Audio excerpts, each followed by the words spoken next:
Okay, we can start. So we are at week 6 of your problem solving session. So we are reaching towards the end of this NPTEL course, and also like penultimate week is going on right now. I think its lectures and assignments are also out on your NPTEL portal. So hope you're going through it well. So we have to wrap it up by within few more weeks. So that will be the uh, so that is your course overall for your mathematical methods one. Uh, so yeah, so after this, like we will have 2 or 3 more uh, problem solving sessions, and then that is that. So yeah, so today, like we were discussing, like I mean last time around, like we were discussing about differential equations. So today we'll continue the discussion, and we'll see some problems related to it, and we'll see, particularly we'll focus on uh, one important type of linear differential equations, and that is second order linear non-homogeneous ordinary differential equations with constant coefficients. So last time around, like we discussed a lot of different forms and structures of linear differential equations, and their ways to figure out their solutions, and how can you be assured, like what would be the structure, like for a given solution is something you need to be familiar with certain rules. And so that is how we also see uh, some important features of linear homogeneous equations, sorry, linear non-homogeneous equations this time around. So the discussion is going to be continued from there, just uh, with the uh, change that, like the last time around, what we were discussing about second order linear homogeneous OD. Now this is non-homogeneous. That is it. So we will see what its forms and its solution, how it can be uh, solved. So yeah, this is what I was talking about last time around. So differential equations, like in general, like you can classify them as partial differential equations, or you can categorize them as ordinary differential equations. That is our whole discussion is about. And then how linear differential equation comes. So this is what a generic structure of a linear differential equation. And and this is our second order ODE, which we uh, discussed last time around. So we have seen explicitly like its different forms and its structures. Like if you would be given, or simply if you are asked with a certain second order ordinary differential equations with constant coefficients, these coefficients are constants, then how that uh, solutions are figured out, like we discussed them explicitly last time around, like. And also there are lectures, and I mean, also it is well covered in your lectures, and so we saw some particular exercises last time around. So but now we will do that with a little change, that this time around this will be not homogeneous. So this where you're homogeneous. Now this is non-homogeneous. Uh, this R of X breaks this feature of homogeneity in this second order differential equation. So what happens if this R of X comes into the picture? So this R of X is it could be any given function. So depending upon the type of function, you have to like figure out its solution, because there are certain ideas, or kind of rules that you will see here. Uh, Judging its structure, you basically get the uh, uh, uh, I mean, you get a particular solution. So we'll see some examples questions around, so that will make things clear for you. So here, what happens like how we were discussing for uh, homogeneous second order ODE, like there our RHS was like zero. There was no term in the RHS. So, but this time you have a term like an RHS. So what happens like your if you think if there was no RHS, like the solution was something was obtained from a obtained from an auxiliary equation, so which we were writing as m square plus something bm plus c equals to 0. So from here solving this this auxiliary equation, and then using the appropriate exponential forms, finally we were getting these solutions. So those solutions will still exist now. So even when even when the RHS is not zero. So what happens when RHS is not zero, an additional part will come into the picture. That is what we call particular integral. And previously the solution, like from here we were getting some, like from here you will get two roots. From these two roots, you were getting uh, some solution of e exponentials, like some alpha x plus b, like, and just randomly uh, giving a case that if this would be your solution, then that solution will still exist now, this time also. But with that, there will be, we call this part as YC, that is complementary function. And with that, we will have an additional part to this solution, that is what we call particular integral.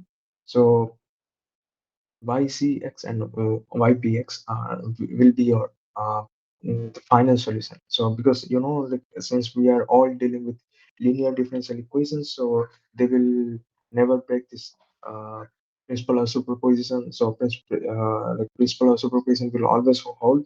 So there you will always see that like this. The final solution will always be the sum of two parts.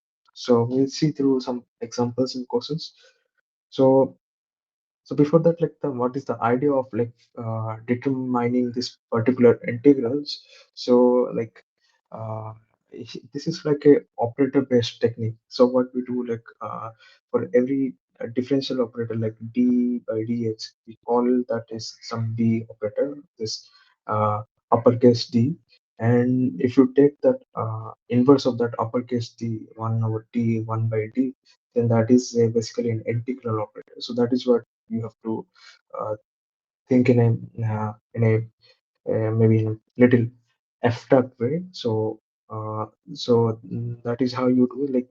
Like for example, if this is your uh, linear second order linear non-homogeneous ODE, then you can in terms of this operator based technique, you can just simply write it as uh, a d square a, this uppercase d, this a d square plus b d plus c uh, whole operating on this y, and that gives r of x. So that is actually f of d when x and y gives r of x, and its solution is basically how you write in this way.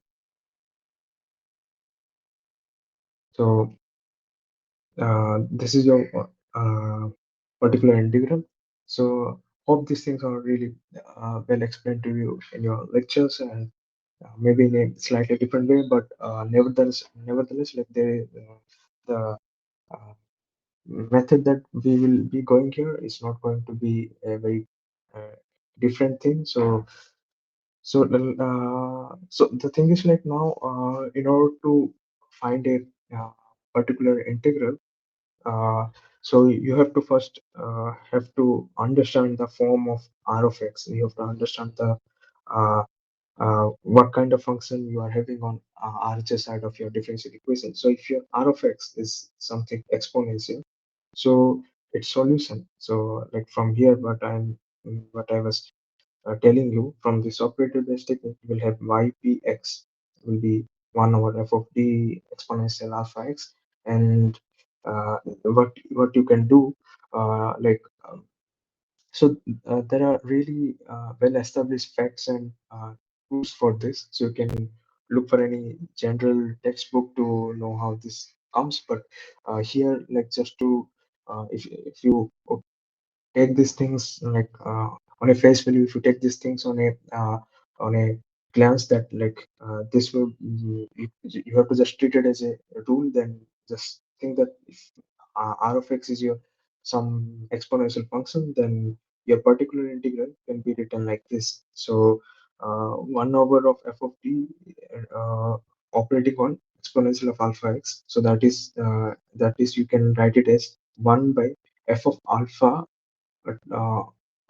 multiplied with exponential of alpha x. So we'll see example particularly uh, how this can like how this method works. So and then yeah, same you have to do with no. So what happens in certain cases, you will see that this when you put this uh, when you put this f of d equals to alpha, because that is what you need to get the solution in this here in this uh, part, like you can see that this is 1 by f of alpha uh, times exponential of alpha x, so that is your solution. But in certain cases it can happen that and your when you evaluate this f of d at alpha, that is f of d equal to alpha, it can give you 0.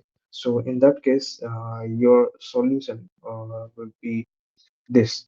So instead of like the denominator, in the denominator earlier you were having f of t, now you would go with f prime, that is derivative of f. So here this is f prime alpha. Instead of f of alpha, you will have f prime alpha. So and the uh, so in this way you will continue, and you will, and still if you are finding this f prime alpha is also giving you 0, that is, and your solution will again move to, like, your solution would be x squared times. So earlier you were multiplying x, now you will multiply x squared, and then here you will have double derivative. So that is what the form. Uh, so the technique is only about this. If you are having exponential function in your RHS, so this is your technique. So we'll see a question right here. So suppose if you have a differential, a second order non-homogeneous ODE like this, then how you can figure out its solution. So we'll see, like, to calculate its general solution. So uh, yeah,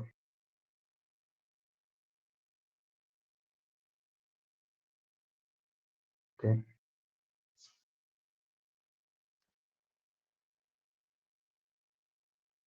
So first, like, so you can see very well that, like, um, your R of x is given. So this is not a homogeneous second order ODE. So your R of x is, so if I could expand it out, then that would be,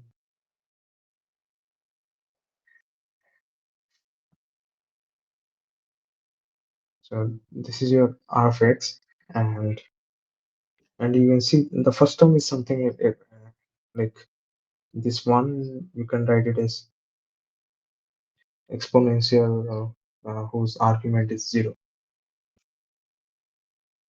So okay, so then uh, so you have R of x, but before that you also have to calculate complementary function. So that comes from your homogeneous part. If you would assume your solution do not have this R of x part, then you would only have this uh, complementary part, that is which comes from auxiliary equation. So first you need to calculate that, so you can easily calculate, like, like, if I can write it quickly here, so this will be m squared plus n plus 1. So this will be your auxiliary equation uh, for your given differential equation.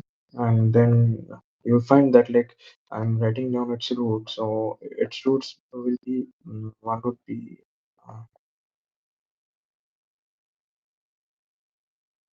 so this will be your roots. So you'll see that this is something in the form of alpha plus I beta form. So that is something which I was, like, uh, explaining last time around, like when you have this kind of roots for your auxiliary equation, then your complementary equation, you can write your complementary part. So your complementary solution would be uh, so like here we were writing something E alpha x a cos beta x plus b sine uh, beta x. So that was something the uh, form of solution which you generally get when you have these kind of roots. So here same way I can write half of x, then a cos your beta is root 3 plus b sine root 3. So that will be your complementary uh, part of your solution for this given differential equation. So I need a small space for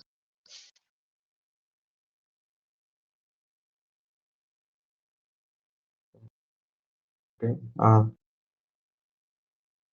So once you have this complementary part, then you can find so complementary part, like it is a bit easier to just calculate this thing. Just you have to evaluate it from this auxiliary equation. So you have to solve the roots for this auxiliary equation, and then that's it for complementary part. But for particular integral, then we'll follow this technique. First, you have to go through this operator based technique. So first we need to see what is this f of t. So for our case, our f of t would be like just you have to replace this differential operator with bigger t's. So that is f of d would become d square plus d plus 1. So that is your f of d. And now for particular integral, so it is 1 over f of t that operates on the r of x. So that is 1 over d square plus d plus 1 exponential. So you had, yeah. So I'm writing this first term, which is your 1, as exponential of 0 minus 2 e of x plus e to f x. And here you will see here alpha is 0 here alpha is 1, and here alpha is 2. So you have uh, um, so uh, so your solution would be, so from here you will see the form which I have given. The rule is uh, um, first you write this 1 over f of t. So this is your integral operator acting on this exponential alpha x, and that is, and you set it equal to 1 over f of alpha. So this d which you were writing, instead of, you have to take d to be equal to this alpha. So the uh, in the coefficient, the alpha which you see here, that will be the uh, uh, that will be the factor, or I mean the coefficient of x in the argument of exponential is going to be your d. So that is, I can write it as, so might be,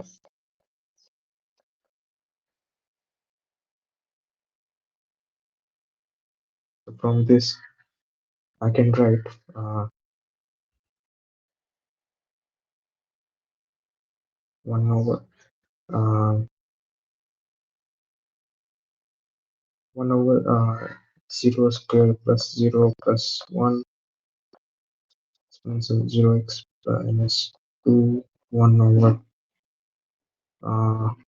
1 square plus 1 plus 1 ex plus 1 over 2 square plus 2 plus 1 e2x. So So your particular integral would be 1 minus, so this is 3, so that is 2 by 3 ex. So, and here you have 7, 1 over 7. Yeah, so this will be a particular integral. So, so your final solution will be the uh, the sum of this complementary and particular integral part. So that is minus x a cos beta hours root 3 by beta.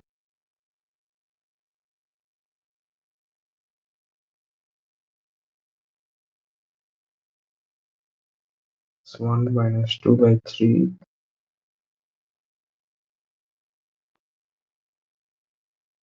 So that is it. This will be a final solution. Just this is the sum of both complementary and particular integral. So that is how you calculate when you have exponentials uh, in your RHS. So when your R of x, this functions are exponential. So this is the way you do. So suppose in case like if here as I was calculating, uh, uh, like in this case, like as I put d equals to 0, and here I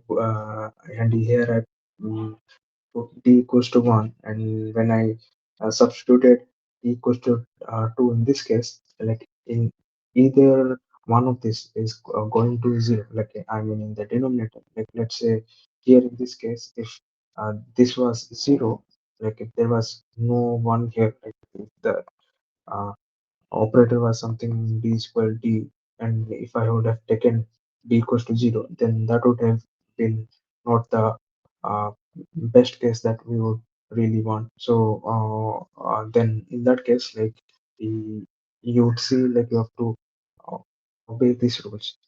So if f of alpha is 0, then what you do, you take the derivative of f prime d. So I would take this, if this was my f of d, then I would have taken the derivative of f of d, that is f prime d. So that will give me 2d, and you will see that if when I will put here also, I will get this f prime d to be 0, because when I will put f prime d to equal to 0, that is 0.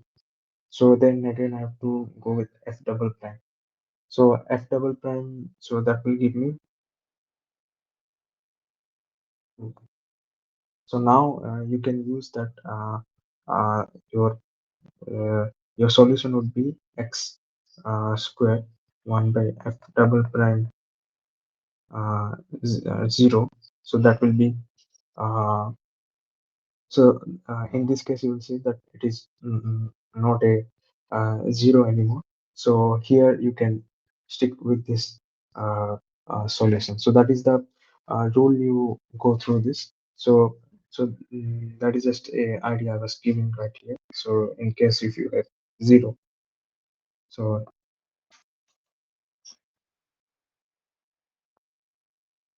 okay, then in case like if you have uh, r of x, something something of this form, this is some nth degree polynomial function. So what you do, so some any nth degree polynomial. So here in this case again, your particular integral will be 1 over this operator, and that is acting on this entire r of x, that is uh, this polynomial function of nth degree. So the idea to solve in this kind of uh, polynomial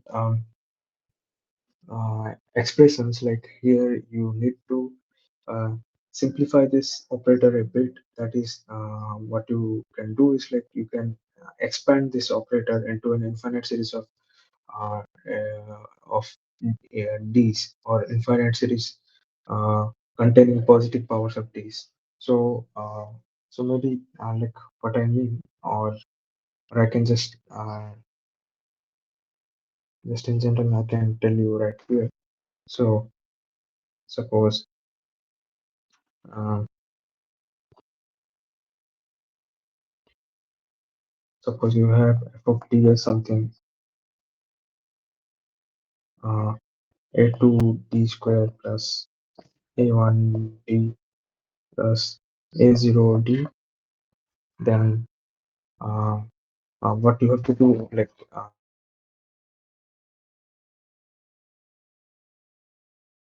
idea.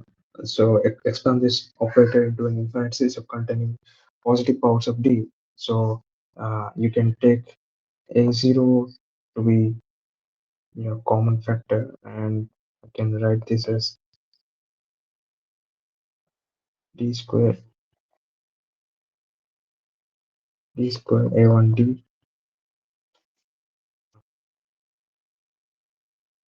a0.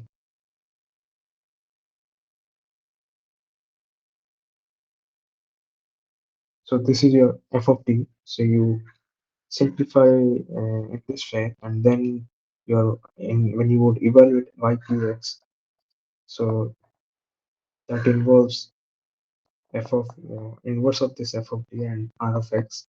So then you have to take this inverse of f of d. So what you can do is you will write, you can write this inverse of f of d, mm,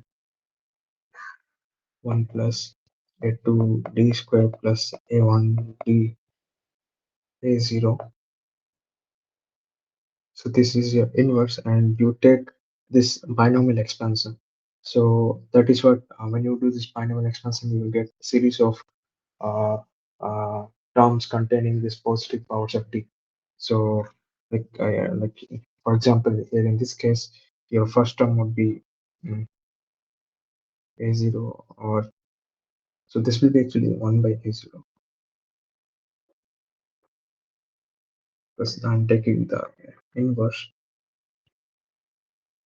So this 1 minus a2 d square plus a1 d a0, then so on, you will get more terms, so that will contain higher and higher powers of d. Then the thing that you need to know, like up to what order, or up to what power of d that you should retain, or you should expand it, because it can go on forever. So but the thing is, like, you have to find on what order of d, so that such that, like, if there is d to the power n, if I am expanded till to the power of till to the d to the power n term, then you will see that if I would operate this uh, d to the power n on r of x, so that is basically taking derivative of r of x, and if that is giving me 0, then stop it. You can stop it right then. Then you need not to expand higher uh, positive powers of d, that is dn plus 1 and dn plus 2. So no need to you do not need to go there, because it can already like uh, making your r of x, or it is already making this 0. What I mean, it is when you take the derivative, it is already giving 0. So you need not to like expand higher positive powers of t. So like maybe with this question, it would be better to understand this more clear. So in this case, like, you can check here if I would uh, yeah. So your r of x is given x square plus 2x plus 4. And suppose just for a rough estimation, if you would see, like, if I take d r of x, so that is dx squared 2x plus 4, then that will give me a 2x plus 2. Just derivative if I would see, and this will give me, and if you would take the double derivative, that will be 2. So so you can see here. So now I need not to expand this f of t operator to uh, to the power of d cube, or I mean to the terms corresponding to d cube and d fourth and d fifth and so on, because if I would take d cube, and that can already vanish, that will already vanish your uh, contribution, because when d cube acting on this r of x will give you 0, because here you will see, then that is 0. So you can stop expanding your powers of d till the uh, second order of d. So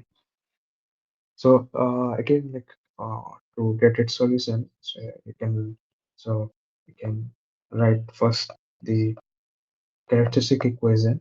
So that will give you two roots, that is 0 and minus 1, and then your complementary part would be something c1 uh, 0. That means you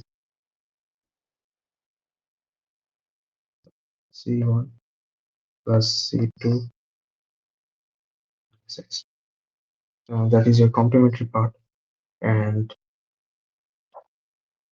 your particular integral will be 1 of f of t r of x. So that is 1 over d square plus d. So this is your f of t. And you have to take its inverse, and then x square plus 2x plus 4. So here in this case, you can see you have to expand it in positive powers of d. So for that, I can do this following. So I can take d common outside from this denominator, then I'm left with d plus 1, and uh, that is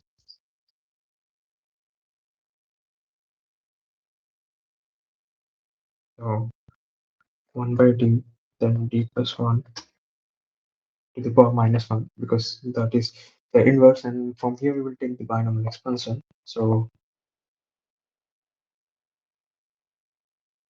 that is 1 by d. So if I would take the binomial expansion, so that is or 1 plus d to the power minus 1. So that will give you 1 minus d plus d square d cube, and so on. So just I'm using this binomial expansion form here. So, and that is can operated on this r of x. So here you will see, since you need not to take this d cube term, because uh, d cube term will already, when this will act, it will give you 0. So you can I can stop expanding on this powers of t till d square this term, because when this will act, that will give you some final non-zero quantity which will be a constant, and further a higher power of this t will vanish it when that will be acting this derivative on this constant would be 0. So so till d square you can stop your expansion, and from there you can get your particular integral. So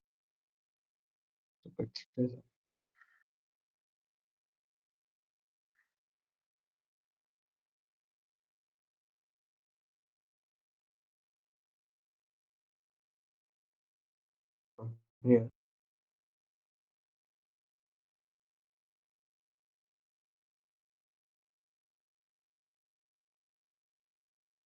So the first term would be x squared plus 2x plus 4, and then minus, you have mm, minus d of and this term you are having. So the second term, like which I have already solved right up here, when d is acting on this x squared plus 2x plus 4, so its derivative will be 2x plus 2. So I can directly write that down here. So that is minus of 2x. So this was your first term. This is 2x plus 2. And then similarly, when this d square acts on this r of x, then you will have uh, that is 2. So there is no d cube because that would give you 0. And so all other terms would give you 0.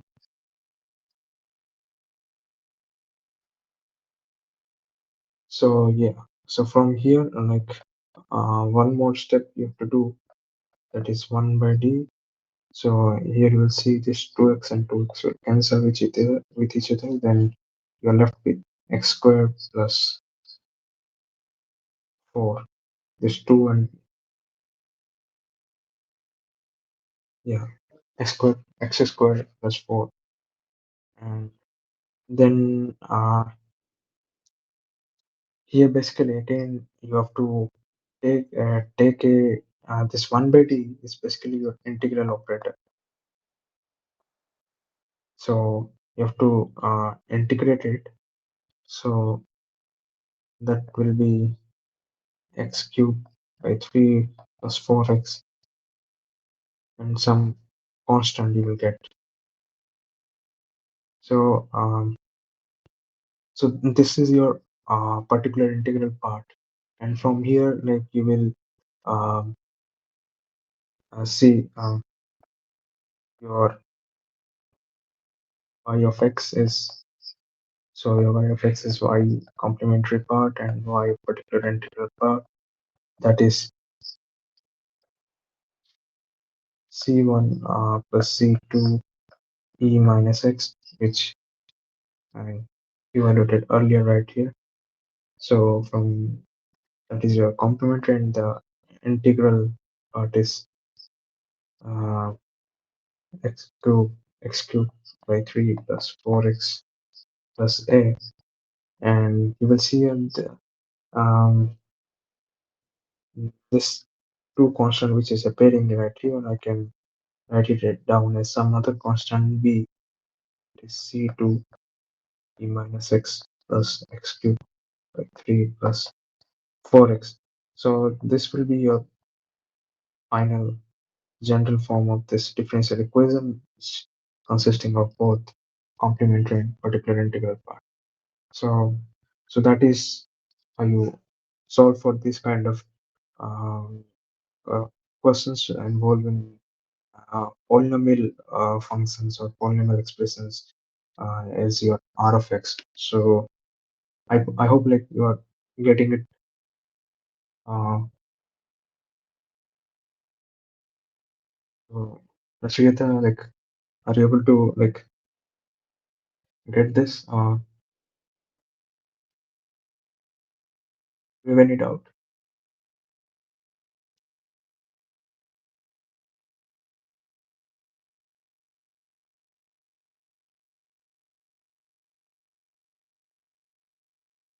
Okay, if you are unable to like hear me, then there's no problem. So if you have doubt, you can uh, get back later. So whenever you find the right time. So okay,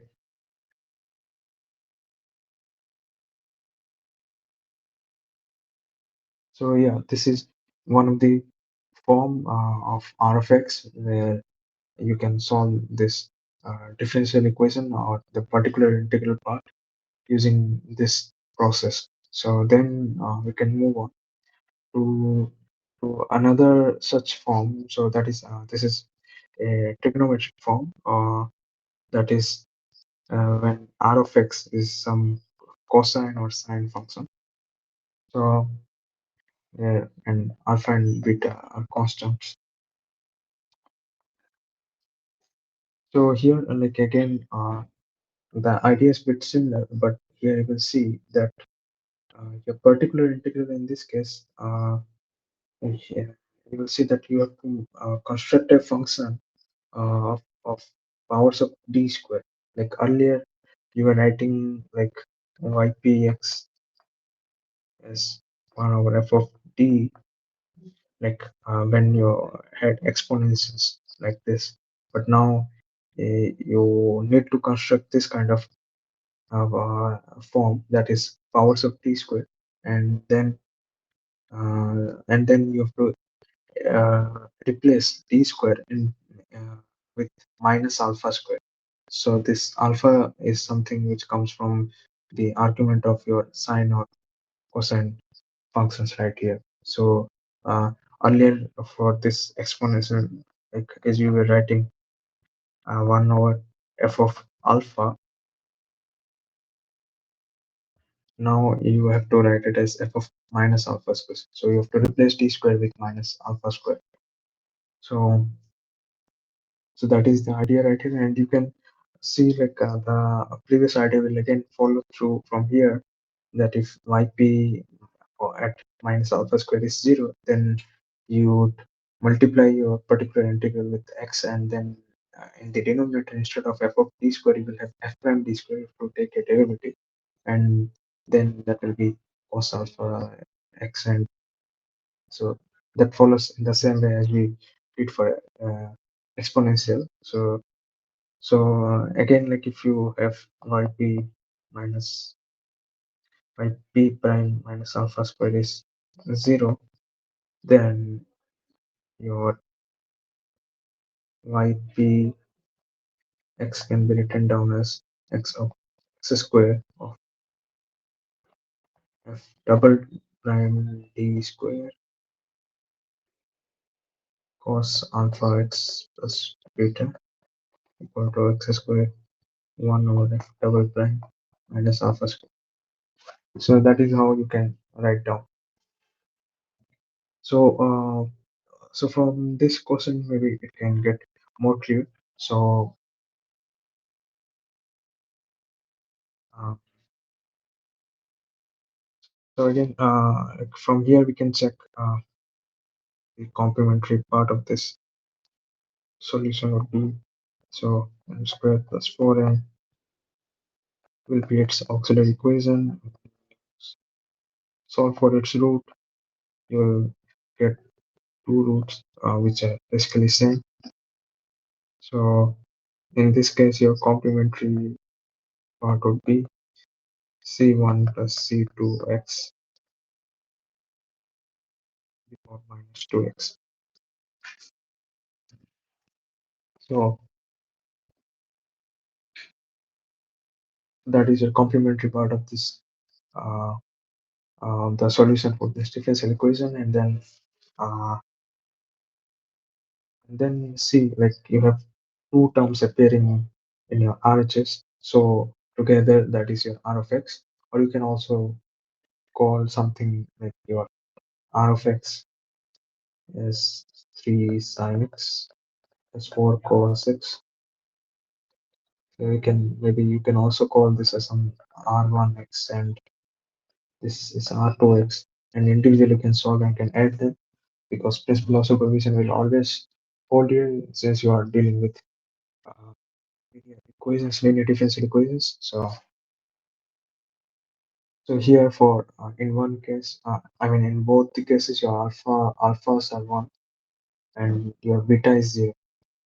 So maybe you can start working out this particular integral with the very idea of writing it in this fashion. So that is f of d square R of x.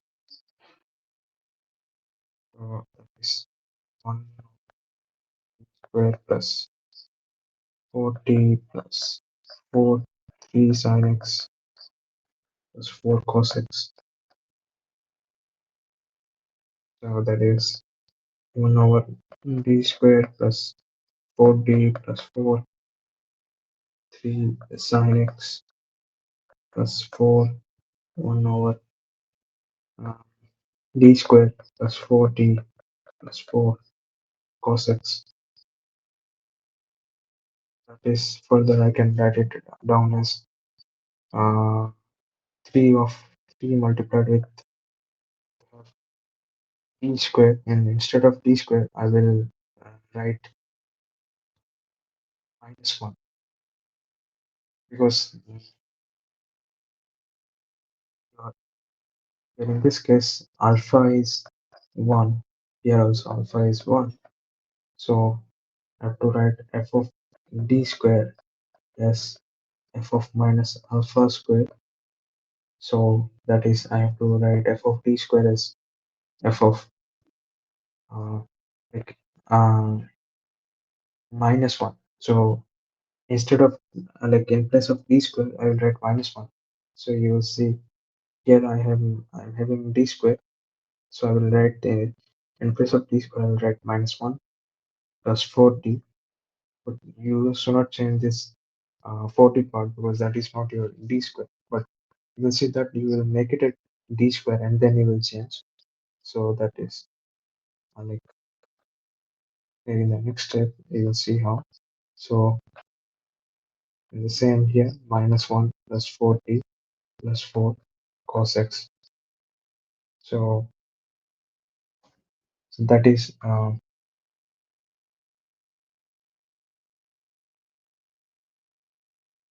okay. So you have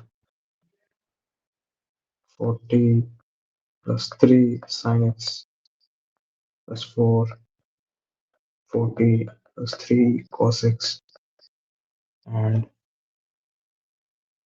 like here you will see that it is still in the form of d. You have to substitute d in terms of alpha, and but here you are dealing with trigonometry, you're dealing with sine and cosine functions. So you cannot simply write alpha in place of d because that is what the case for exponentials. But here, first you have to make it as d square. So what I can do, I can like multiply and divide 4d minus like y, like I can see I can do this. I can do the following.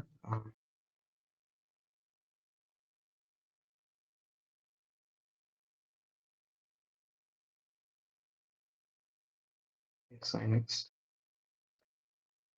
40 plus 3, and here also I can write 40 minus 3 and 40 minus 3 cos x. So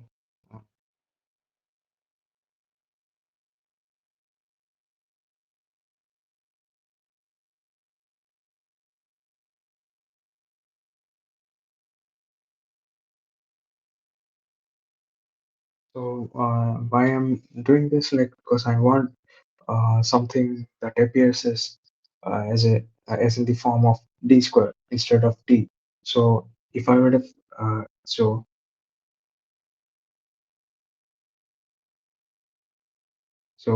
so instead of multiplying 40 plus 3 40 minus 3, I would have if I would have gone with this, then I would have again ended up that is 24t. So you will see that I would again and I would have again ended up uh, with with this uh, linear power in d term, which I do not want because I want only t square in my expression of denominator so that I can substitute t square with minus 1. So that is what my idea is. So if I would move on in doing that, so I will you will see that. So in denominator I have 40 minus 3, 16 d square minus this is 3, 9 sin x cos x. So so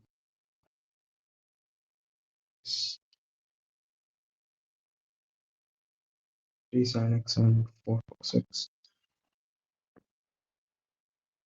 So now I have d square in the denominator, so I can easily substitute d square with -1. And here I have taken it common because in both the terms the alpha is same. So here I can write 16 of -1 -9 40 -3 3 sin x plus 4 cos x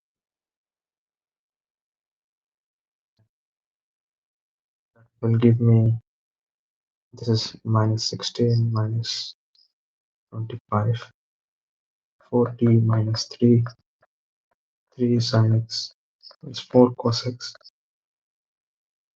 And then see that when you write down the first term, that is -1 by 25, which is your common factor, and that, and when you write it down 4t t sin x plus 4 cos x, and -3 3 sin x plus 4 cos x. So that's -1 over 25, and 4d when it is multiplied. So 4d, that is actually basically your this is your 4d is your part of your differential operator, and when it acts on 3 sin x plus 4 cos x, you have to take the differentiation, and that will give you uh, so when you take the differentiation of uh, a sin x, so that is cos x. So let me write it down: 12 cos x, then then minus 16 sin x, then sin x is 12 cos x. So this will be minus.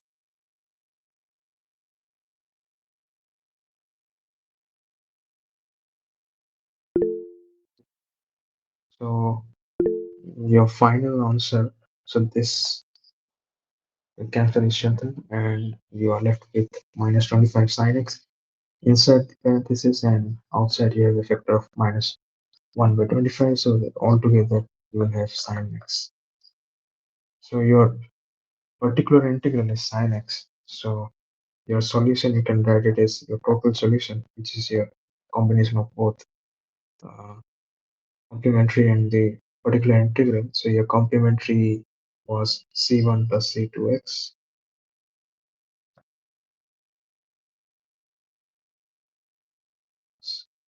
to sin x. So this is it.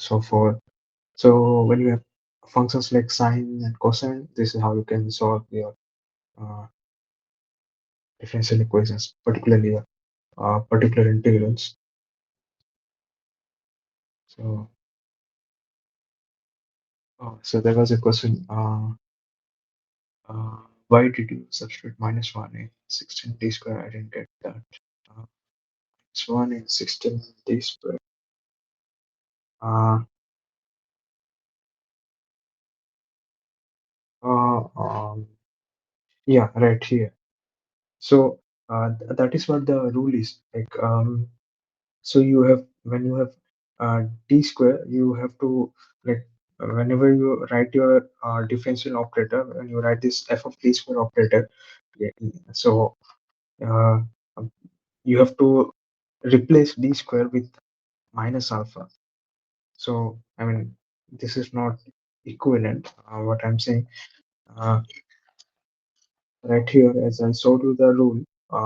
So this is your rule. So the one which I'm highlighting with my blue marker right here. So this is your uh, idea or the technique to solve for this kind of particular integrals, which have sine and cosine functions. So first you write down your um, uh, particular integral solution is 1 over f of d square multiplied with cos alpha x plus beta. So let's say your r of x is cos alpha x plus beta. So first you will write 1 over of f of t square cos alpha x plus beta, and then yeah, instead of like d square, so in the denominator which you have some function of d square, like it can be in some any other power of d also. It can be a d square plus 2d plus 3d cube, something in any arbitrary form. But what you have to do, like wherever there is d square in that expression, you will replace that d square with minus alpha square. So alpha is your coefficient of this argument inside your cosine function. So this is so alpha. So that is what I was also doing there. So I had uh, so here in this case we were solving something ypx 1 by f of d sine x. So here in f of d square sine x. So here you see your alpha is 1. So in that case, I will write f of minus 1, because you are writing f of d square r of x as 1 of f of minus alpha square r of x. So instead of d square, I'm writing minus alpha square. So but alpha here in this case, the one which we solved here in this question, alpha was 1. So minus alpha square, that is minus 1.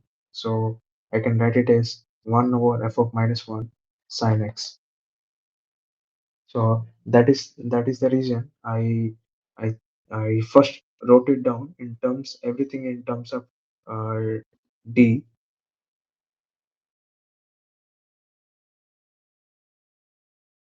square with minus 1. So that is what the idea. Okay, fine. So okay, so good, then we can move on. So uh, this is your another form um, of R of X.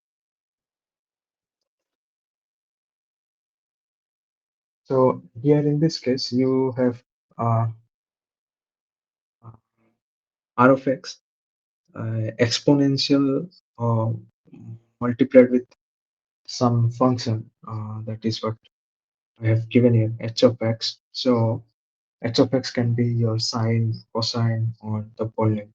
So basically, this is the combination of both the forms of R of x, which just we discussed right now. So like we discussed, like your R of x can be only something exponential. Your R of x can be something your polynomial, and your R of x can be something uh, sine or cosine. So if you have combination of these, or basically you have exponential multiplied with any of this sine, cosine, or polynomial, or what else? Yeah, any of these functions, then in those cases, like your particular integral will be like this. So your ypx, again you will write 1 over f of t exponential of alpha x h of x, which you can write as e alpha x 1 over of f of d plus alpha h of x.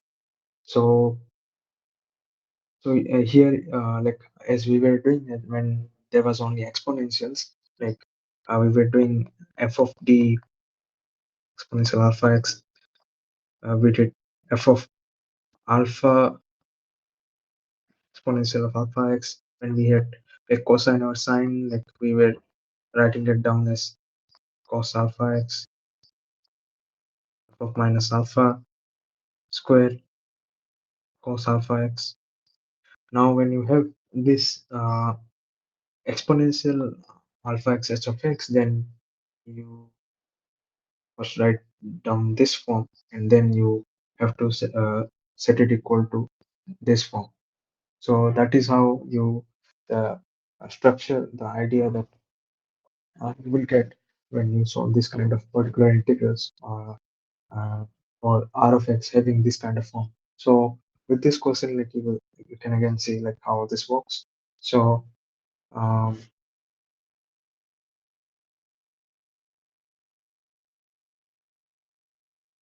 again, start with your complementary equation, complementary solution. So you can get it by forming first forming your characteristic equation or auxiliary equation. So that is m squared minus 2m plus 4m equals to 0. And you will solve this, and the roots that you will get for this equation would be 1 plus square root 3i. So this will be your two roots, and again this is something in the form of alpha plus minus I beta. So your complementary solution would be x, that is e alpha, then beta x, that is cos x. So here you will have a constant, then oh no, your beta is root 3. So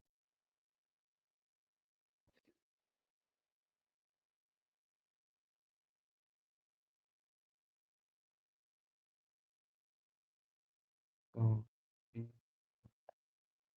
root 3x.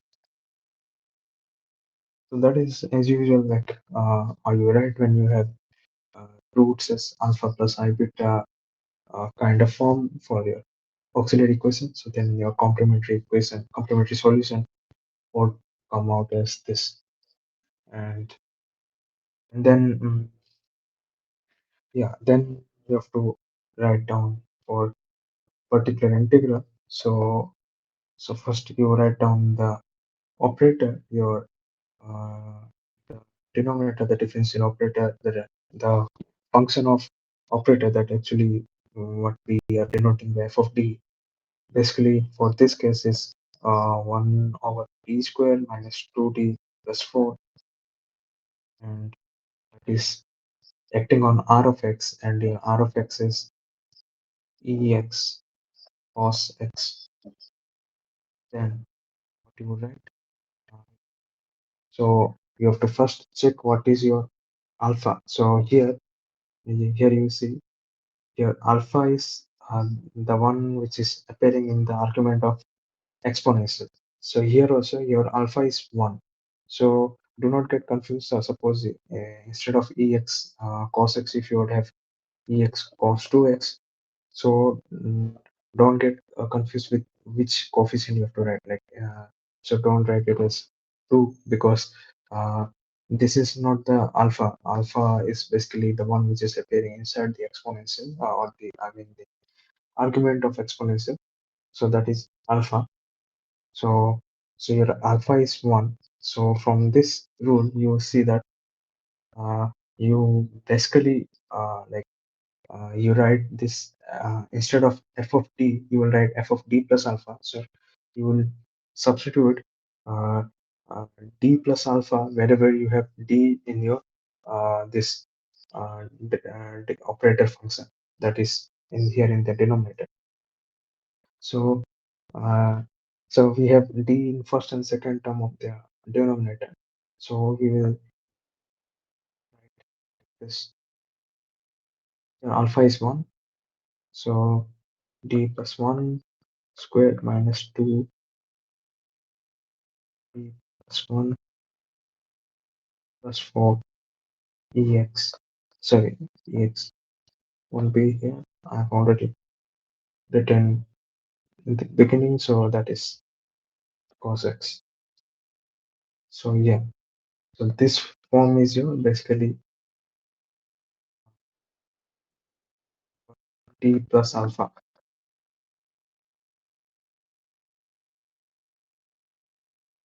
So then again now uh, you you can just see only this part. This part is again something familiar. You just encountered this part, this kind of form just I mean, just moments back when we were discussing what you would do when uh, trigonometry functions like cosines at you. So you will again have to go with those specific rules. So in cosine rules, so this is what you have to go through. So so that is what I will apply that idea right there after when you come here. So so you have e of x and um let me if I would solve this first then okay. So when you would solve this, this would be d square. Uh, so d square then plus 2 will be there, then minus 2, this 2 will cancel out and this one. So uh, yeah, d square plus 3, right? That is d square plus 3. Thanks. So then you have cos x right here. So right here. So yeah, again, just focusing on this bit, you see. So here you have something one of f of t uh, of d square cos x. So that you have to write it down as 1 by f of uh, what I mean cos of alpha x. So that you have to write it down as f of minus alpha square cos alpha x. So that if I would write it down here, because that is what the rule was as we discussed previously. So I can write it as 1 over d square. You can write it as minus alpha square. That is minus 1 plus 3 minus 1 square. Not minus 1 square. That is minus alpha square. Basically, that is minus of, or yeah, that is minus 1 plus 3 cos x.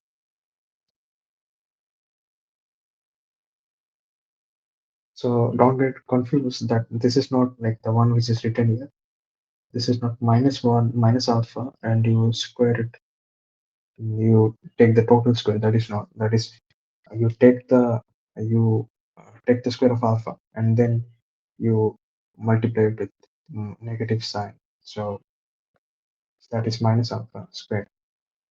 So that is what I've written down here. And so here you have the solution finally. So this is half of ex cos x.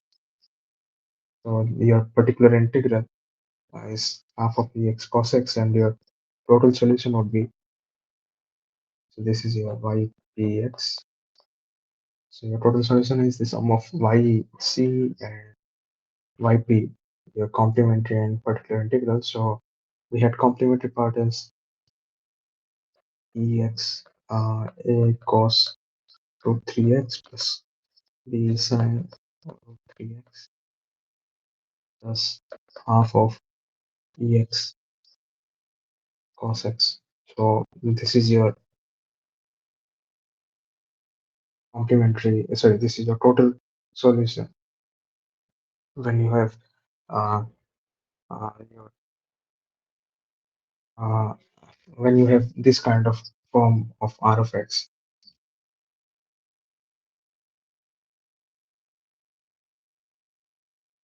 Now suppose like if you have if you are given with some any other arbitrary so okay, so this part I hope like you got this. So you don't have any doubt in here, no? So I hope like it is clear to you.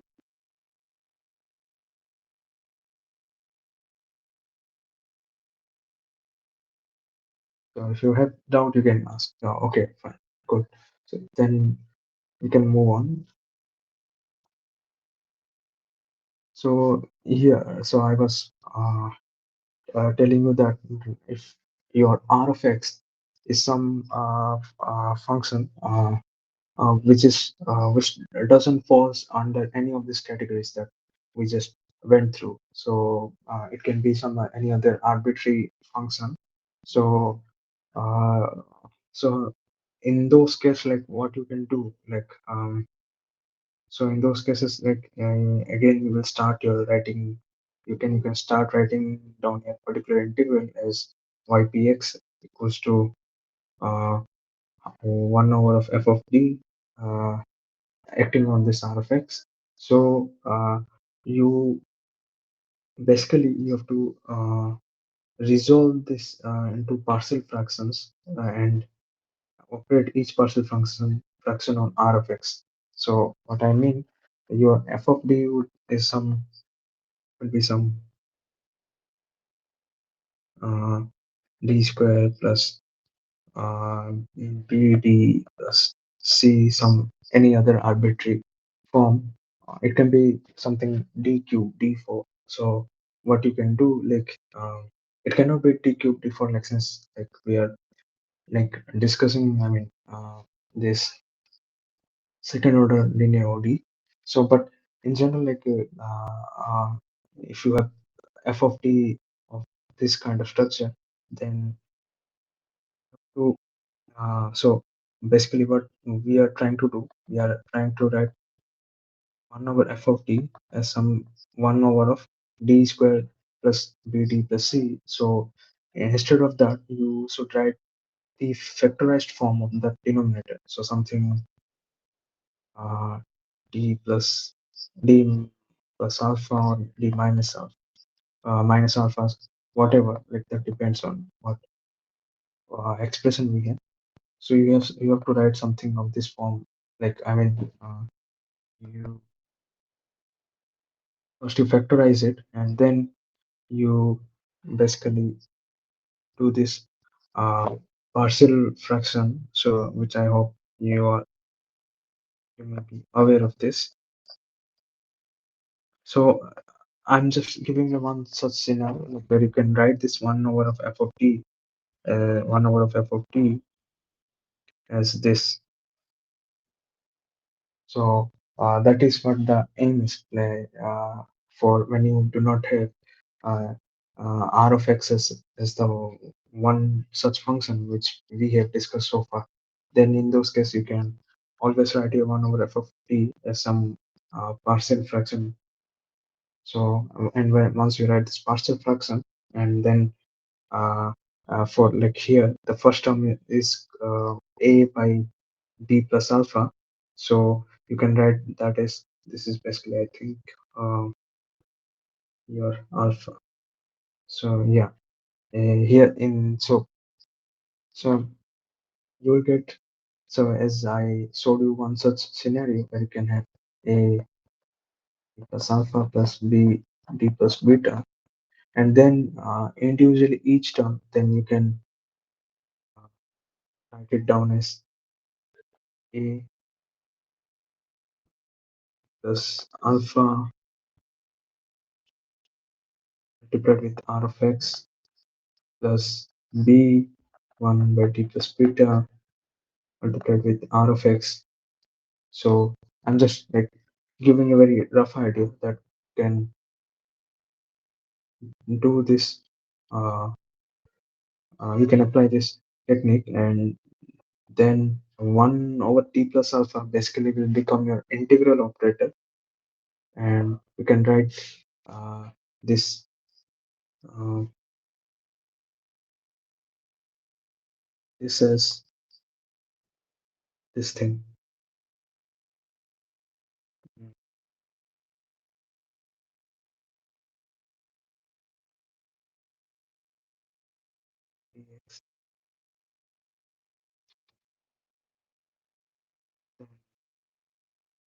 The next part you have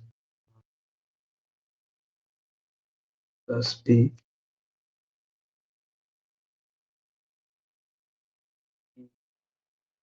beta x r of x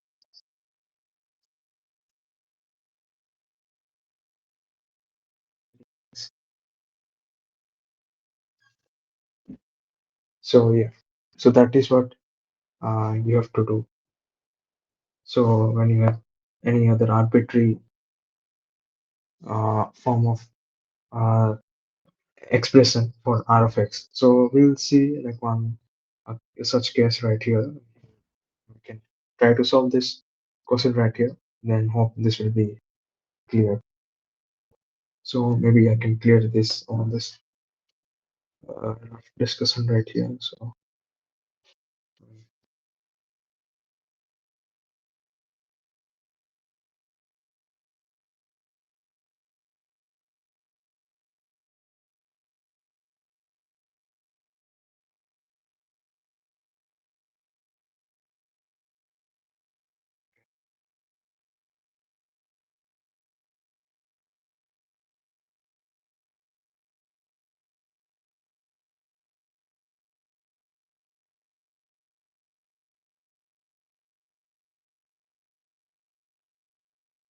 yeah,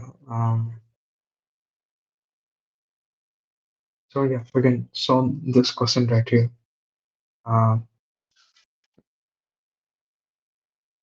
so yeah, our goal would be uh, in nutshell, if I would tell you, if the operator that we are dealing right here is one over f of t, we have to convert it as something d minus, let's say m1 by d minus m2,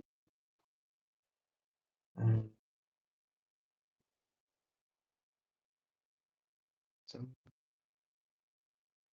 speed d minus m2.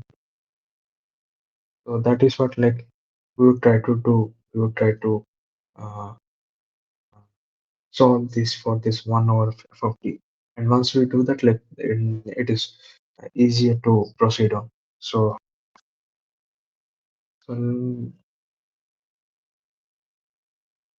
so then like let's solve this here. Um, Start with the complementary part. Then yeah, you have m squared plus 1 is 0. That is your is basically plus minus I. So your complementary solution is a cos x plus b sin x.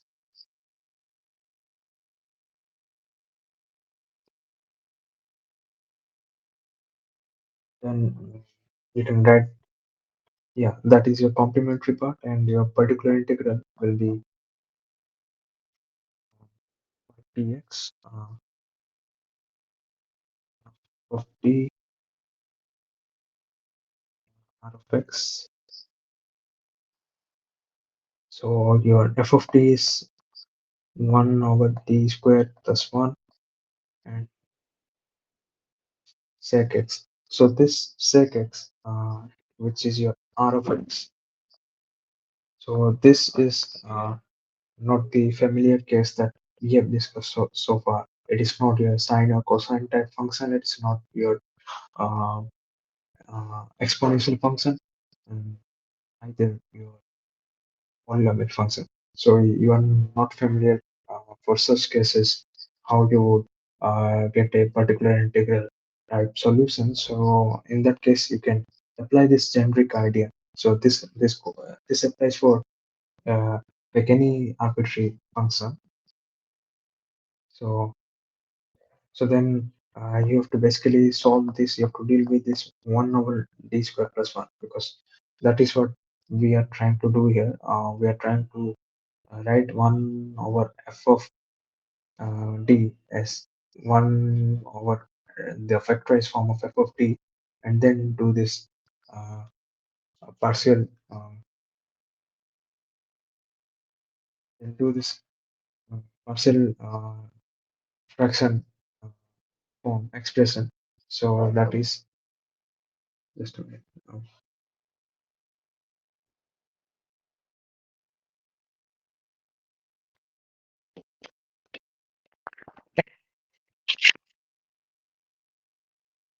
Okay.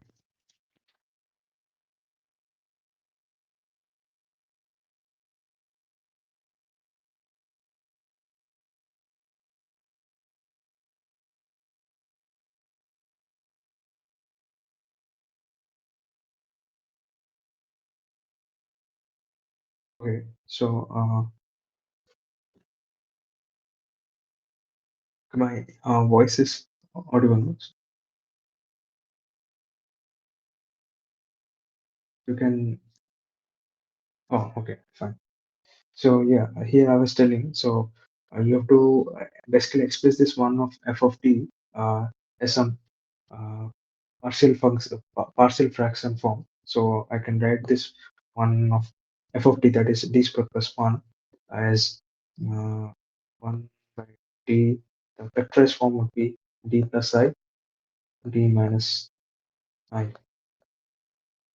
Uh, So, so from the roots that we have written down here, so from here we can guess like what would be the factorized form of d square plus one. So that is also you can set d square plus one to be zero, and from here like basically you can say that like yeah you can get d to be plus minus I, so that you can write in terms of factorized form d plus I multiplied with d minus I, and then you have to basically uh, you have to do this partial fraction separation, or basically you have to uh, uh, split into two terms. So in that case, like what you can do, like if I multiply and divide 2i,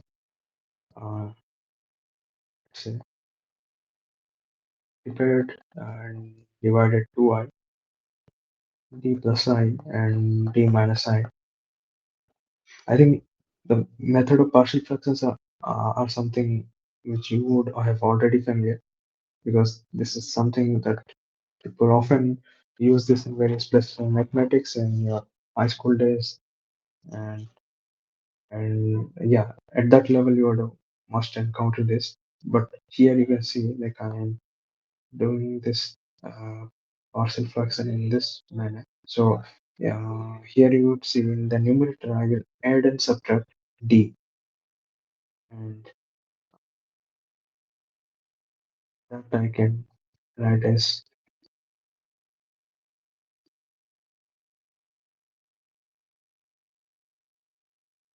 d minus d minus, so 2. So yeah, you can write it as the numerator, like from the previous step. I can write this as in this d plus I minus d minus I. So there is no harm in writing here. Basically, here in this step, I added d and subtracted d. So d plus I and d minus I. Then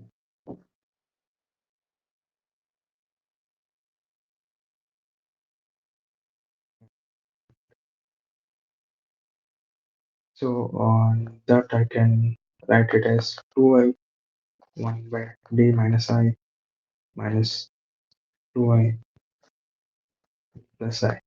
So these are my desired form which I was looking for. Like I finally got my 1 over of f of d as something 1 over of d minus m d 1 by d minus m1, and 1 by d minus m2. So that was I was trying to emphasize earlier.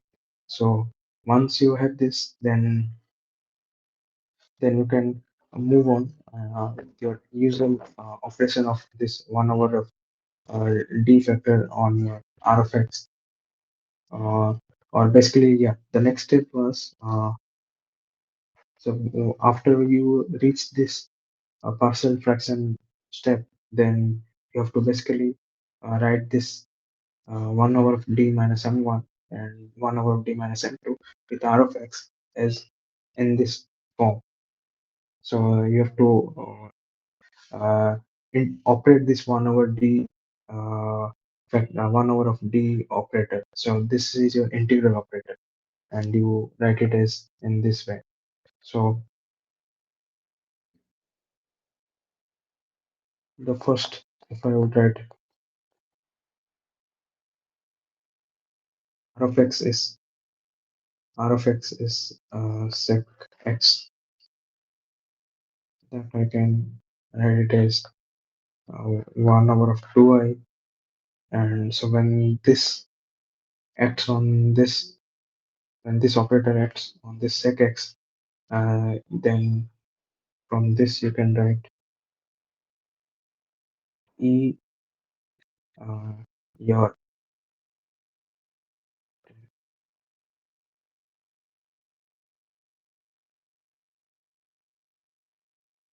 yeah.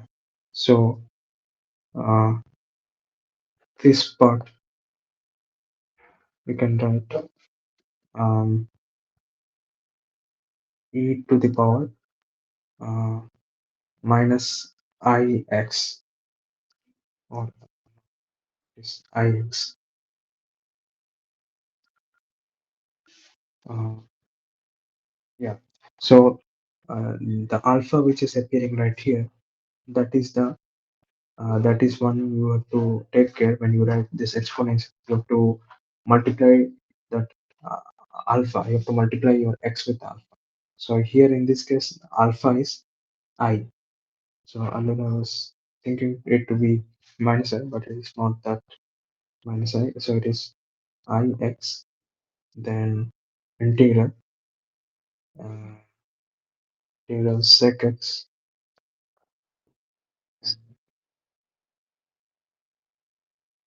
and dx. So yeah, so I basically written down this part in this way. So that is what uh, this form says. So that is what you have to do here. So if I would write it down properly, let's say mm, my yp is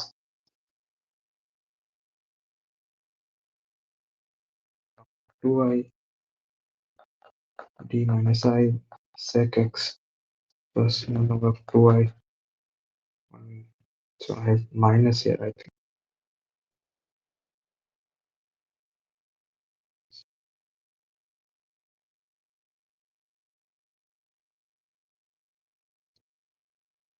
E plus I sec x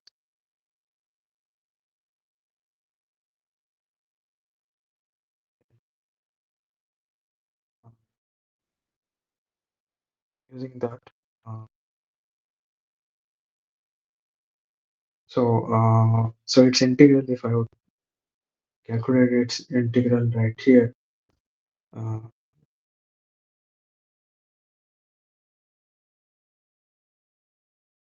1 over d minus I sec x. So that is, I can write it as eix integral sec x e minus ix dx. So when you do this integral, you would get 1 minus I uh, nx. So basically, you have to do this by part integration. Then you will see that you can easily get it from here. So um,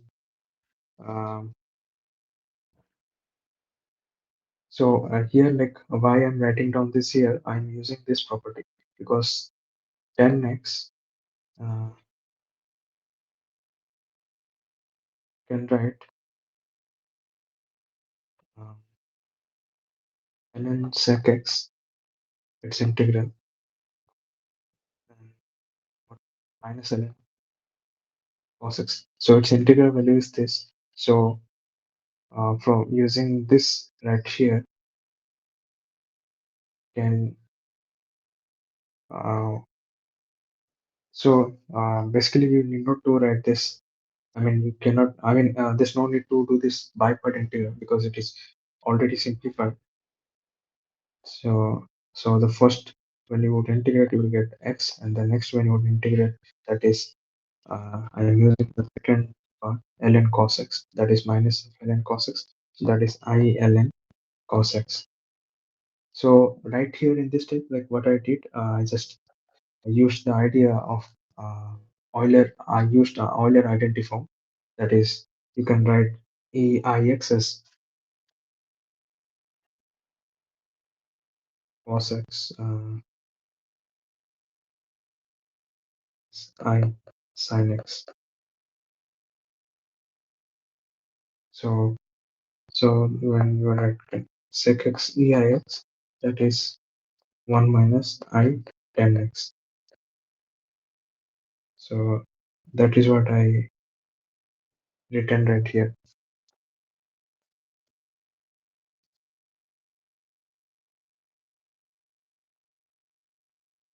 Okay. So yeah, I got this, but then similarly you solve the other one, that is d plus I, the second term. This one d plus I sec x, d plus I sec x, that will give you e minus I x,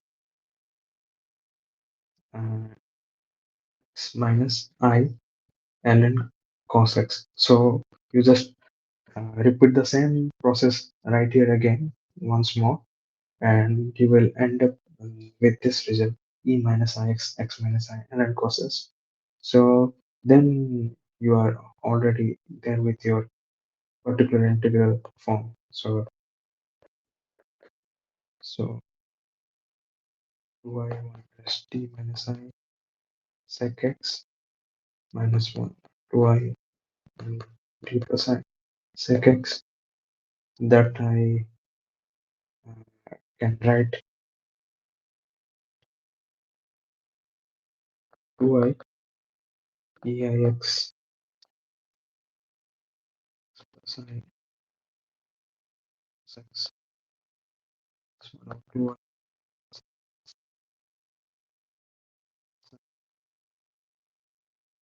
cos x.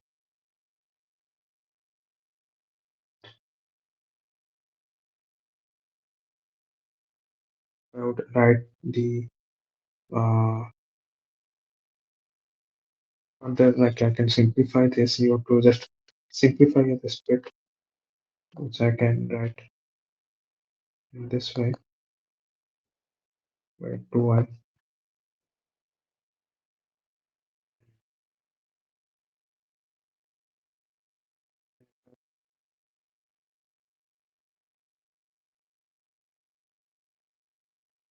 cos x, and okay, then your I is there, iota will cancel out, and we'll have uh, ln cos x as common, and then we have eix plus e minus ix by 2. So yeah, so your ypx is basically, this is your sin x, this part, this is your sin x, again from Euler identity, x sin x, then plus cos x, and then cos x. So this is from Euler identity, this is your cos x. So yeah, that is your particular integral, and your final uh, solution will be uh, both complementary and your particular integral. So this is like how you solve when you have any arbitrary form of R of x. So this was like a bit little, just I mean, there are few complications involved, but in general, like the idea is simple. The form which I have taken, sec of x, and the simplification, like already took some more time in it. Otherwise, like it is quite straightforward. First, you just uh, into the partial fraction method, apply the method of partial fraction separation. So right here, uh, you just have to separate uh, 1 over of d squared plus 1 as 1 over of 2i d minus I minus 1 over 2i d plus I.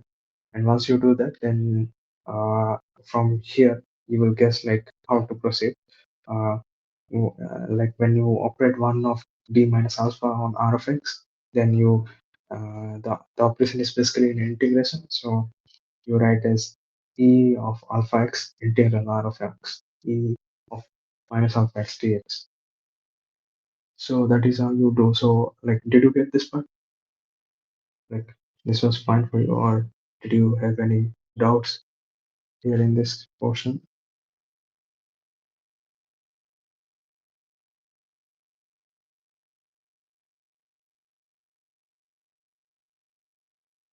So okay, you understood this one. So okay, good. So then that is um, fine. So there was one more form, like differential equations, like which I think I have not shown here. Like, I mean, one more form. Like, maybe I can discuss that one out here. So that is Cauchy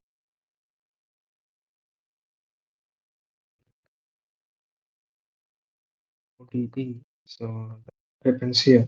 So basically, these are some differential equations where you can convert into linear ODE with constant coefficient. What I mean, in general, this kind of Cauchy ODEs will be some.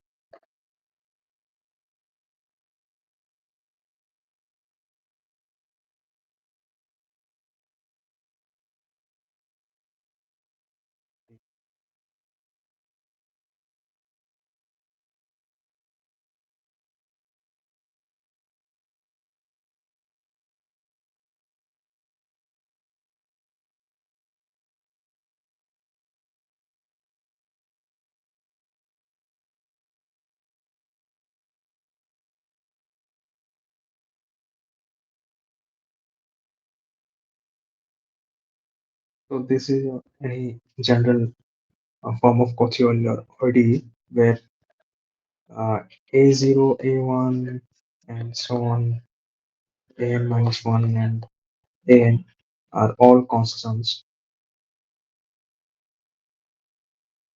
But here you see that with those constant, there also appears xn minus 1 and x's also. Like this basically makes your differential equation or the coefficients to be something not constant, because so far what we were discussing, they were all constants. Like here also, if you would see the previous question that we discussed, here the coefficients of each term of this differential equation were constants. So basically they were one.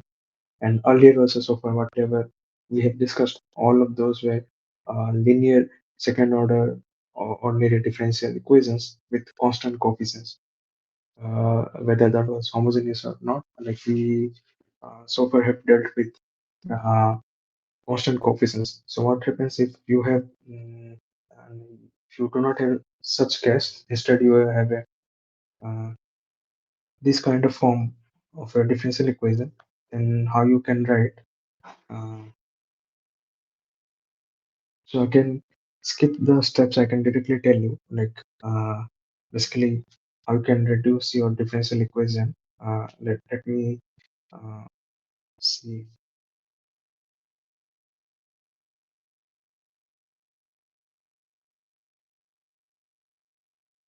Take up to n equals to 2. So that will a2 x square d square y dx square plus a1 x dy dx plus a0 y equals to f of x. So that I can write it down as a2 d2y dt square plus a1 minus a2 dy dt plus a0 y equals to r of t.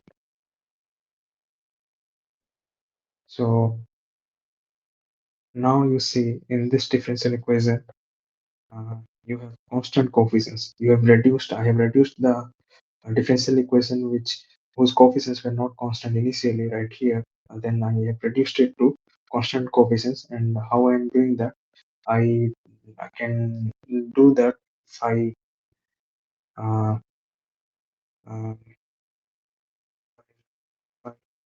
do this transformation, uh, x equals to et, that is basically ln x.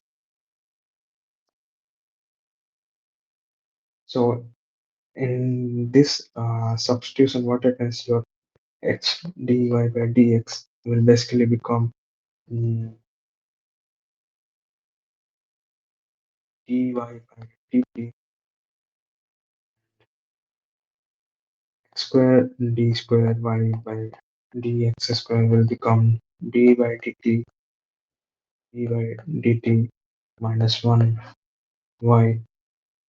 So, and your x cube d cube y dt cube likewise will become,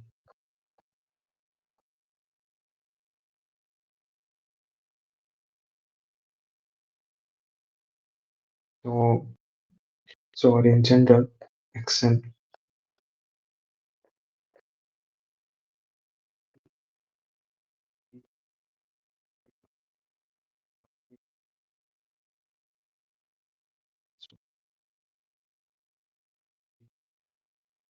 so on will d by d minus n minus 1 and it will write down. So so that is your general form. So one quick example, like I can tell you how we can uh, mm, do this. Uh, Suppose if I have a question like this, um,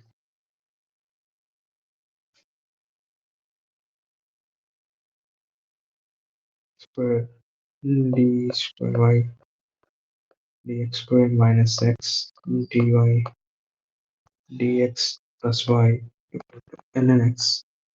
So that I can solve first by reducing it to a linear differential equation with constant coefficient. To do that, I have to apply the substitution, that is d ln x, and then x square d square y by dx square I can write as d by dt d by dt minus 1y minus uh, this part right here, this, and then second form, the second part, like I'm using this forms. So the second form I will use this one, x dy by dx will be reduced to dy by dt plus y equals to ln x. So ln x is your t. So this is basically, if you would solve d square y by dt square minus 2 dy by dt uh, plus y equals to t. Then so here, so again, like I have achieved my uh, differential equation with only constant coefficients. So with only constant coefficients.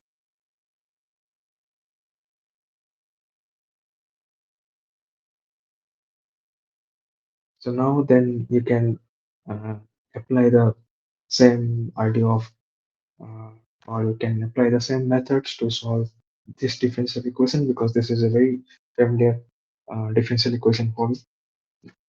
So, so again, first start with solving the complementary part, m square minus 2 plus 1 equals to 0. So I think this will give you n equals to.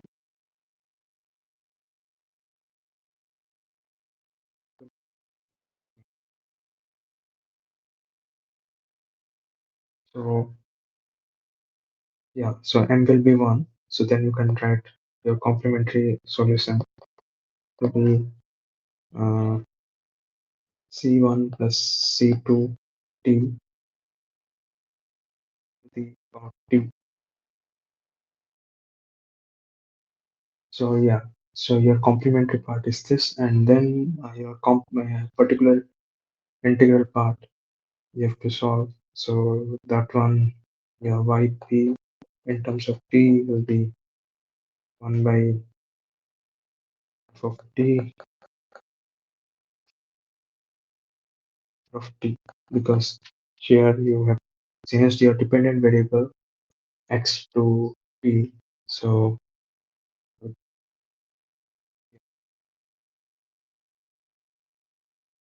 t square minus 2t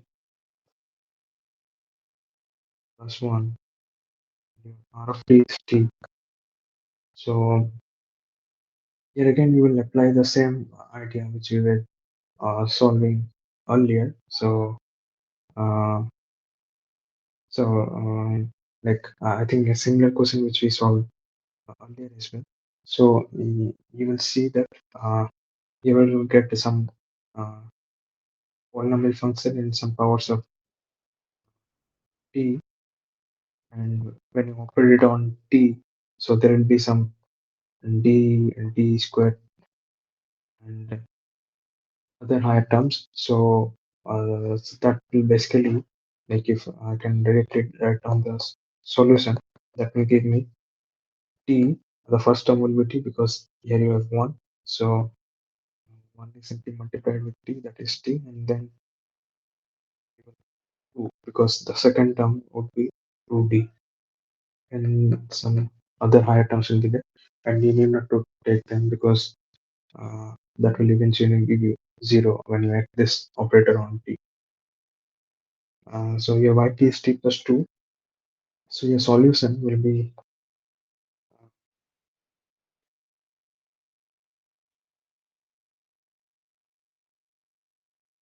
your solution will be yeah. Now you have to write in terms of x. So your solution in terms of variable t is yc t t, that is c1 c2 t et plus t plus 2. But your solution, you need to get the solution in terms of your uh, uh, your actual or your original dependent variable, which was your x, so that you can substitute the form of t in terms of x, that is t is basically ln x. So c2 ln x and e raised to the power 2 t will be x. That is what the substitution which we started, plus t, that is ln x plus 2. So yeah, is your uh, final form of this differential equation. So in this case, for this kind of questions, like which involves um, constant coefficients, like the one which you have x square d square by dx square, or xn, any in general, any such terms in your differential equation, then you can always use this technique. So basically, this kind of differential equations fall under the uh, uh, friendly classification of Cauchy-Euler ODE. We, we generally call this as Cauchy-Euler ODE. So in those cases, you can, with this kind of substitution, you can convert them with substitution like this: x equals to e to the power t. You can convert this into a linear ODE with constant coefficients. So coefficients here constant initially, but when you do this x equals to et transformation, then you can make your uh, coefficients constant. So So that is how you do like how you solve this kind of differential equation. So I hope like this is something it is clear for you as well, or do you have any doubt?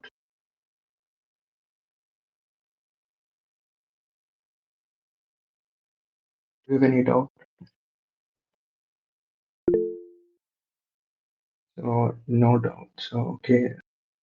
Um, well, good then. That is, I think, for today. So that was the a very extensive discussion, or like we went through like as much problems as we can with uh, solving this kind of uh,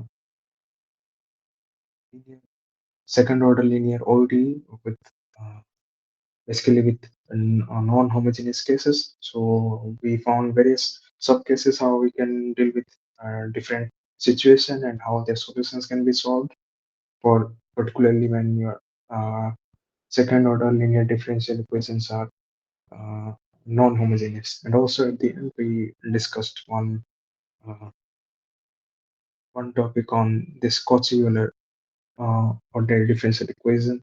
So where you initially have this uh, coefficients are not constant, but you can reduce it to constant coefficients because so far we are dealing with uh, second order linear ODE with constant coefficients. But here in this case, like you can have a situation where your uh, coefficients will not be constant. It can be of this kind of uh, appearance. Then in that case, you can change it with this x equal to et substitution. But that is not always true because if you can also have some other uh, f- uh, uh, functional coefficients. So here it was like x and d and y dx can dx and all. That is what I mean. X square d square y dx square or x dy by dx. It can be like x cube dy by dx or something else also. Like it can be sin x d y by dx. So in those cases, this method will not apply. So the substitution of x equal to et will not basically convert your uh, linear OD with non-constant coefficient to constant coefficient. So so that is what the discussion was all about. So I hope you're going through your assignments as well, and you are nearing to the end of your uh, mathematical methods one course. So hope everything is going fine. If nothing, then you can always report it. You can always even have any doubt or questions. You can also ask here or anywhere else. Like you can use your discussion forum there also. There will be someone to answer there. So that is for uh, today. So so I think it is also the time is up. So we can stop it right here. So um, you also have to appear for an exam also. I guess Nachiketa. So like when is that test on that? Do you know like you know when is that test?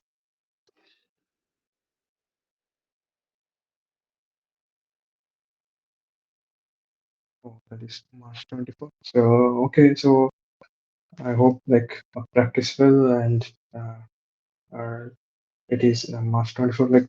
Like there are a few more weeks to practice. So I hope you go through all your assignments. Well, that will be enough for you. And so yeah, so that is what for today. So maybe we can see if you do not have any other questions. Maybe we can uh, discuss next week onwards. And so we'll meet next time. So okay, I will stop here. Yeah, okay. Yeah, thank you. Thank you guys for that.